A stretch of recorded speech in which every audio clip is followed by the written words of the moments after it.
magpiprito tayo ng tilapia. Pero, ang gagamitin natin sauce ay garlic butter. Isa sa mga unique at classic na sauce ng isda.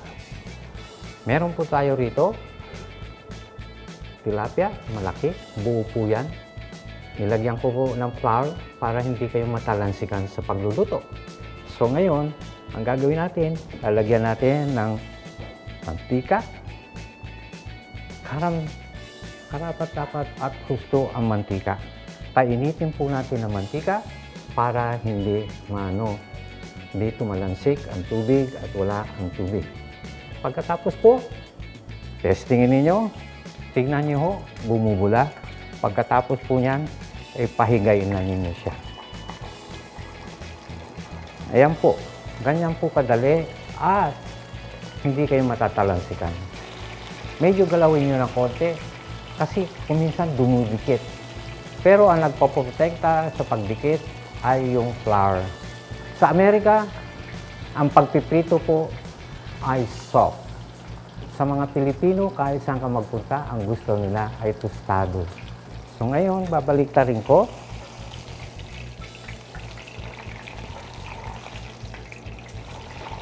Ayan po.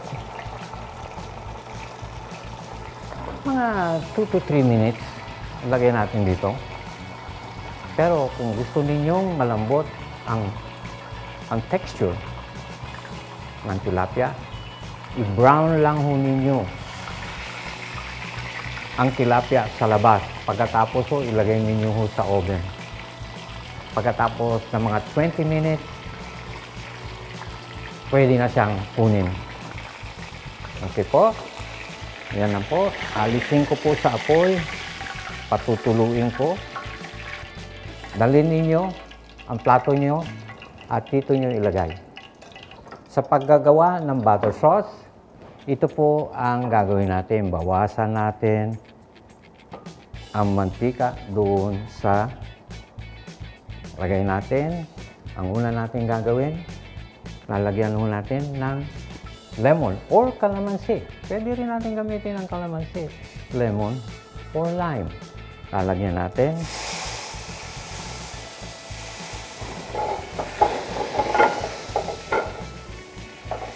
Huwag kayo mag-aalala sa pagliliyab dahil kasi sandali lang yan.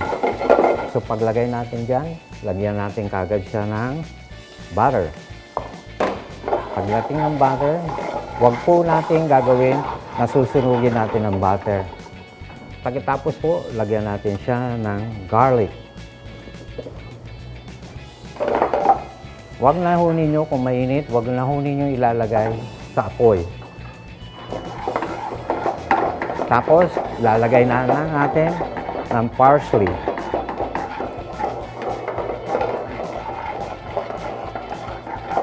Ngayon, pwede rin ho natin lagyan ng green onion. Opo. Ganyan po ang gagawin natin. Ibubuhos natin ng dahan-dahan sa isda.